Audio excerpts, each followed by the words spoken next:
Hi,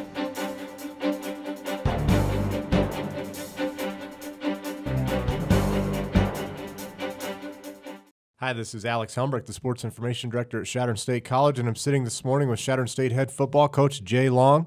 The Eagles improved to 8-2 overall and 7-1 in the Rocky Mountain Athletic Conference with a great 45-20 victory at Fort Lewis. That was the final road trip of the season for the regular season for the Eagles. It was actually their 7th overall, and on those road trips they're 5-2. So it's good to end on the road with at least a 500 record, and the Eagles exceeded that.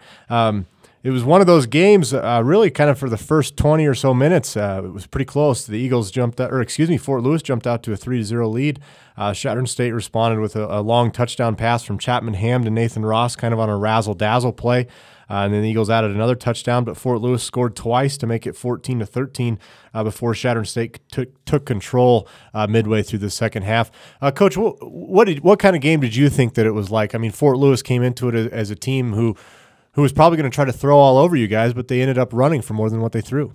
It's kind of like we've talked the past couple of weeks is, when you plan for one thing and you try to shut down, the pass, then it opens up something else. And when you look at it, Fort Lewis, did have success running the ball against us, and they did get a lot of their yards also at the end of the game with our twos in, and that was something we discussed yesterday, and we discussed with the team is that that the twos can't go in there and they need to go in there with the same mindset that, hey, we're better and we need to stop them and get after them up front. The Skyhawks rushed for 42 times for 194 yards and threw it several times for just 99. Finished the game with 293 yards of total offense. That came on 67 plays.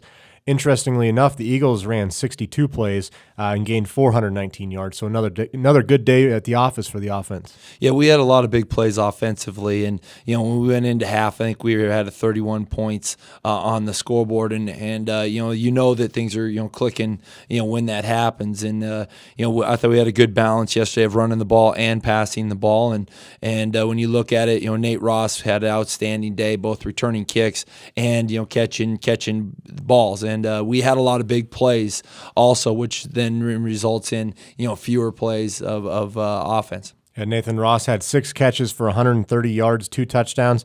He's the leading receiver for the Eagles this year, obviously, but had his second 2-touchdown game of the season, and he's gone over 100 yards 3 times, so he's having a great junior campaign.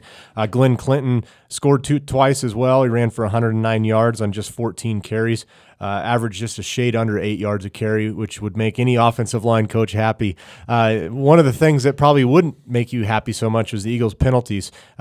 Finished with 14 for 121 yards. Yeah, when you look at the game, that was probably the big negative of it. We played sloppy at times mentally, and that resulted in a lot of penalties. We had 14 penalties; they only had 3, and that was a big factor of early in the game why they were in it. And once we started settling in and getting our drives going, we ended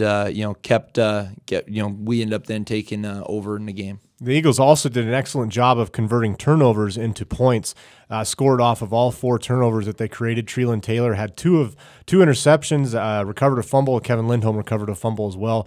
Coach, I know that you weren't here last year in a coaching capacity, but what's the difference that you've heard from just the different coaches around with the play of the defensive backfield and how many turnovers are being created? Because the last couple of years that just hasn't happened. I would just say, Coach Jersey does a great job in that secondary and getting them in the right spot and coaching them up on technique and all those things, and then just probably more than anything, I don't know from last year, but teams throw the ball a lot in this league, and our last 3 quarterbacks that we faced have all just throw the ball, and any time that happens, it provides more opportunities, and fortunately, Tree's been back there and getting, he's had, I don't know how many picks he has in the season, but he has quite a few, and our secondary just finds a way to get to that ball. Yeah, Treeland Taylor has 6 picks. Connor Casey has 4.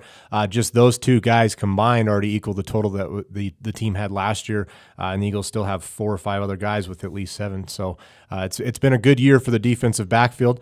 And that leads us into the next game. They're going to have a chance to catch some more of those balls. Colorado School of Mines enters the game kind of reeling a little bit. They lost to Adams State at home, 25-36.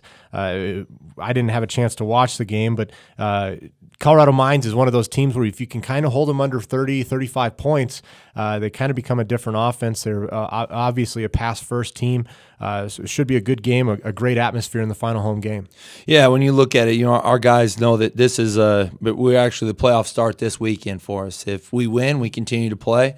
If we don't, then we're packing away our equipment just like everyone else. And this game is a big one in regards to Colorado School Mines is a team that got us last year, and our guys are excited to go out there and play them. One thing that we've found out is that we've been getting every team's best, and this weekend will be no difference when we play Colorado School Mines. They know by beating us it validates their season, and we got to go out there and match that intensity and play our football, and we need to attack from the start. And our guys are looking forward to this Saturday. The Ore Diggers will present a tall task. They're averaging almost 42 points a game, allowing 24. So they're a team that can certainly score. They're 6-4 on the season. They've had some big losses, though. They lost to New Mexico Highlands, which is a team Chadron State defeated 42-37. They also lost to Western New Mexico, Adams State. Two other teams Chadron State's beat, and their other loss was to number 1 CSU Pueblo. Coach, before I let you get out of here, you mentioned the playoffs. Obviously, the Eagles are ranked 3rd in Super Region 4, and if we win out, we have a great shot of being in the playoffs, potentially hosting a first-round game. Is that something that you have, as a staff, have discussed with your players, how important this game is, or are you just taking it as kind of as a regular season game, but there's an asterisk next to it? I would say that we're just treating them with the players just like I just said, that this week is playoff starts for us this week. And we know that if we win this one, then we get to continue playing. And if we don't, then we'll be packing it up just like everyone else. And like I said, our guys are extremely excited for this game. The weather right now, we don't know what the weather is going to be, but we know that we can control the things that we can control. And this week we have Colorado School Mines, and our guys are excited to play them and to get back on the field in front of our home crowd. Well, as I mentioned, it is senior day. There's a great group of seniors, a bunch of guys that I've actually had a chance to become close with. They've gone through a lot in their careers, and so I hope everyone listening to this has a chance to come out and honor those guys before the game. We'll announce them along with probably their parents before the game. So best of luck to you this weekend, Coach, and we'll talk to you next week. Hey, thank you. I appreciate it.